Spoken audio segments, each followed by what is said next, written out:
Rementería del Puerto presente los dictámenes a nombre de la primera comisión que preside.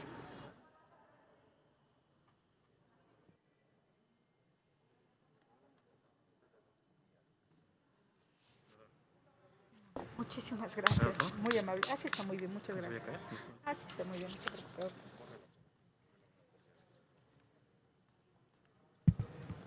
Con su permiso, Presidenta, en este Congreso, como sabemos, están representadas todas las personas, todos los ciudadanos de este país, aquellos que votaron por quienes gobiernan y aquellos que no votaron por quienes gobiernan. Pero sí nos falta recordar que en una democracia cuentan e importan todas las voces. Debemos de tener muy claro siempre ese precepto para que aquellos que piensan diferente puedan ser escuchados también. Me parece que eso enriquece los debates. ¿Por qué menciono esto antes de la presentación de los dictámenes de los que daré cuenta? Porque entendiendo pues las dificultades que se tienen para poder llevar a cabo los trabajos de esta comisión permanente, se han establecido algunos mecanismos para que puedan sesionar las comisiones, las 3 comisiones de esta comisión permanente. Y ahí se limita mucho en los hechos. No es responsabilidad de nadie en específico, pero al final en esto resulta en una limitación para que se puedan discutir los distintos temas, que podamos hablar de lo que nos parece y de lo que no nos parece. Porque es potestad de cada legislador o legisladora traer un tema a la mesa que se discuta y que en todo caso se apruebe o no por los mecanismos de la mayoría, pero que al final se le pueda dar voz a quienes los traen, ¿no? Y esto lamentablemente no está ocurriendo, porque, repito, entendiendo la circunstancia complicada que hay, de repente lo que se hace es muy difícil el poderlos llevar. Pero eso al final ha dejado sin la oportunidad de tocar muchos temas que han quedado en el tintero. Ha habido hacia un servidor algunas solicitudes de distintos legisladores de los diferentes partidos, Dice, oiga, quiero que metan ese tema, que se discuta ese tema. Pero como luego no hay esta posibilidad de lograr los consensos, pues entonces se deciden retirar del orden del día, a veces por la mayoría que en su derecho la ejerce y retira los puntos del orden del día. Entonces yo quiero dejar en claro que eso hoy nos está ocurriendo y que debemos de buscar cómo irlo solucionando. Es el caso ayer específicamente, Sí, por favor, sí está una compañera de la Comisión Permanente diputada dijo, oiga, yo quiero que este asunto se lleve, se toque y lo podamos traer. gracias. Y es Ahí el voy, caso que no lo hemos ahí voy. podido resolver. No se preocupe. Dicho esto, quisiera pasar a presentar los distintos dictámenes en donde prácticamente hubo unanimidad, o más bien hubo unanimidad en todos, pero sí vale la pena destacar 2 o 3 que a mí me parece que hay que señalarlos por la importancia que tienen. El primero fue un dictamen con punto de acuerdo en el que se exhorta a los órganos del Poder Judicial de la Federación y a los órganos de los poderes judiciales locales a implementar y o fortalecer las medidas que garanticen la impartición de justicia en línea con el mayor número de materias y procesos posibles. Se votó a favor. El segundo tiene un dictamen con punto de acuerdo por el que se exhorta respetuosamente a la Secretaría de la Función Pública y al Instituto Nacional de Transparencia, Acceso a la Información y Protección de Datos para garantizar el derecho a la protección de datos personales. El tercero, que es donde sí quiero hacer una puntualización, dice dictamen con punto de acuerdo en el que se exhorta a diversas autoridades en materia de protocolos de seguridad de unidades hospitalarias y equipo de protección del personal médico para atender y tratar la población infectada con el virus SARS-CoV-2, COVID-19. Y aquí sí quisiera, digamos, rescatar la importancia de este punto de acuerdo, porque es verdaderamente prioritario que llegue el mensaje a las autoridades que correspondan para que se les dé la garantía a quienes están trabajando al frente de la emergencia al personal médico y se le pueda resguardar con las mejores condiciones posibles su seguridad. Hoy no está pasando y hoy tenemos lamentablemente en nuestro país el índice de mortalidad del personal médico es muy, pero muy superior a lo que ocurre en los países del mundo. Y esto no es una cuestión que aquí en México el COVID sea más agresivo que en otros lugares.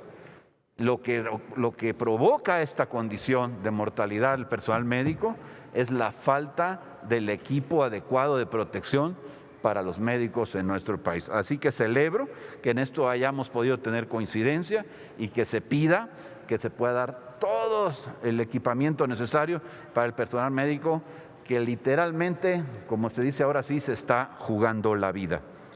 Tenemos luego un cuarto punto, que es el dictamen con punto de acuerdo por el que se exhorta a diversas autoridades del orden federal y local a prevenir e investigar convocatorias a reuniones que tengan como objeto concentrar de forma masiva personas para contagiar y propagar la enfermedad del virus SARS-CoV-2 o COVID-19. Y el quinto punto que tenemos también, en el que me gustaría destacar su importancia y sobre todo a la luz de una propuesta que se oye, dentro de poco se discutirá en la Cámara de Diputados. Dice, dictamen con punto de acuerdo por el que se exhorta a las diversas autoridades para que unifiquen las medidas y protocolos de protección civil para garantizar seguridad a la población durante la temporada de huracanes, ciclones y tormentas tropicales. Es nuestro país y particularmente algunas zonas de nuestro país, lugares donde de manera recurrente, año con año, tenemos una incidencia muy alta de afectaciones por fenómenos provocados por la naturaleza. Y hoy se escucha por ahí que se pretenden pues simplemente desaparecer los fideicomisos. Dentro de estos, por cierto, está el Fonden.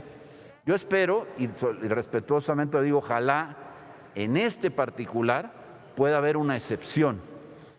Lo que sucede en nuestro país en materia de desastres naturales no sucede en todos los países del mundo. Por la ubicación geográfica de México, desde luego que hay desastres de los cuales los gobiernos tienen que entrar, ayudar sobre todo a la gente en la reparación de infraestructura, en la ayuda personal a cada uno de los ciudadanos, pero también en sus viviendas, en sus pertenencias, en la pérdida de ganado, de cosechas, en fin, de muchas cosas que pasan en nuestro México. Y eso sucede año con año. Y lamentablemente no va a dejar de ocurrir. Y pretender que de repente, como pareciera que se fuera a desaparecer estos fondos que eventualmente ayudan a mitigar los efectos de estos desastres naturales, pues me parece que es algo verdaderamente grave. Particularmente en el sureste, de donde un servidor es de Veracruz, es probablemente el estado con mayor incidencia en fenómenos naturales. Y que no vayamos a tener la ayuda de la Federación, como ha sido siempre, para atender estas emergencias, pues es grave, porque no se está afectando a un partido u a otro, se está afectando a toda la población del estado, donde hay de todos los partidos. Así que quiero significar la importancia de que se diga primero a las autoridades que se pongan de acuerdo, que los protocolos sean bien aplicados, que no se dejen de lado cada una de las urgencias que se tienen, pero que al tiempo se pueda escuchar este mensaje para los compañeros diputados en esta comisión permanente, para que advirtamos la importancia de tener la vigencia todavía, por lo menos, de este fideicomiso que realmente es importantísimo para nuestro país. El sexto dictamen con punto de acuerdo por el que se exhorta a diversas autoridades del orden federal con relación al homicidio del juez Uriel Villegas Ortiz, en el que por supuesto hubo unanimidad en este planteamiento. El séptimo es dictamen con punto de acuerdo por el que se exhorta a diversas autoridades en materia de desaparición forzada de personas, también resolviéndose por unanimidad. El octavo dictamen con punto de acuerdo por el que se exhorta a la Suprema Corte de Justicia de la Nación a resolver los asuntos a su cargo relativos al incendio de la guardería ABC en Hermosillo, Sonora. El noveno, el dictamen con punto de acuerdo por el que se exhorta al Grupo Interinstitucional para la Prevención del Embarazo en Adolescentes a cargo de la Secretaría de Gobernación y a sus homólogos en las entidades federativas para prevenir el embarazo en adolescentes. El décimo dictamen tiene que ver con punto de acuerdo por el que se exhorta respetuosamente a los congresos locales para homologar el delito de feminicidio en materia de violencia y feminicida. En el 11º dice, dictamen con punto de acuerdo por el que se exhorta respetuosamente a la Secretaría del Bienestar, INAPAM, y a la CNDH para garantizar los derechos de las personas adultas mayores. Por cierto, votado por unanimidad. Y luego, en el 12, dictamen en el que se desechan 2 proposiciones con punto de acuerdo relativas a la implementación de un programa que facilite que los trabajadores de la salud otorguen sus testamentos ante notario público durante el tiempo que dure la emergencia sanitaria por la enfermedad causada por el virus SARS-CoV-2, COVID-19. Y luego hay 2 más que son desechados. El primero es, dice, dictamen por el que se desechan 6 proposiciones con punto de acuerdo relativas a la vigencia y funcionamiento del Consejo Nacional para Prevenir Discriminación y del Consejo Nacional para el Desarrollo y la Inclusión de las Personas con Discapacidad. Y un último que dice, dictamen por el que se desechan 3 proposiciones con punto de acuerdo relativas a la vigencia y funcionamiento del Sistema Nacional de Protección Integral de Niñas, Niños y Adolescentes. En estos me quiero detener un momento porque el desechamiento viene a partir de un decreto en el que se publica que quedarán exceptuados estos 2 asuntos, o sea, el Consejo Nacional para Prevenir la Discriminación y el Sistema Nacional de Protección Integral de Niños, Niñas y Adolescentes, de esta propuesta de austeridad en donde se recortaban los fondos. Hubo una serie de manifestaciones que, bueno, corrigieron el rumbo de este decreto y los deja a salvo. Y entonces, bueno, esto hace que estos puntos de acuerdo que proponían que no se le redujeran los recursos se pudieran desechar. Ojalá, aquí realmente hacemos un llamado muy respetuoso al presidente de la República para que así se cumpla, se respeten los fondos específicamente para estos 2 organismos, porque tienen que ver con algo que es de lo más preciado, la atención a los jóvenes y a los niños en este país. Que se cumpla con lo que establece el decreto y que, por supuesto, se cumpla pues, con el compromiso que ha hecho el presidente y que no vaya a ser que dé luego marcha atrás. Porque además de incumplir este acuerdo o este decreto, pues estaría también violando, por cierto, la Constitución política de los Estados Unidos mexicanos, por lo que toca por lo menos a los derechos humanos. Así que yo con esto concluyo dejándoles 2 cosas como un mensaje final, que podamos recoger la preocupación que se tiene en estados como el nuestro, en Veracruz, por los daños que provocan los desastres naturales, para que no se destruya el fideicomiso o no se desintegre o desaparezca el fideicomiso, el Fonden, como se conoce concretamente, para poder atender las emergencias que en Veracruz año con año pues realmente afectan muchísimo a toda la población, como ya lo dije, aquí sin distinguir partidos, colores, nada, absolutamente a todos. Muchas gracias, Presidenta. Gracias. En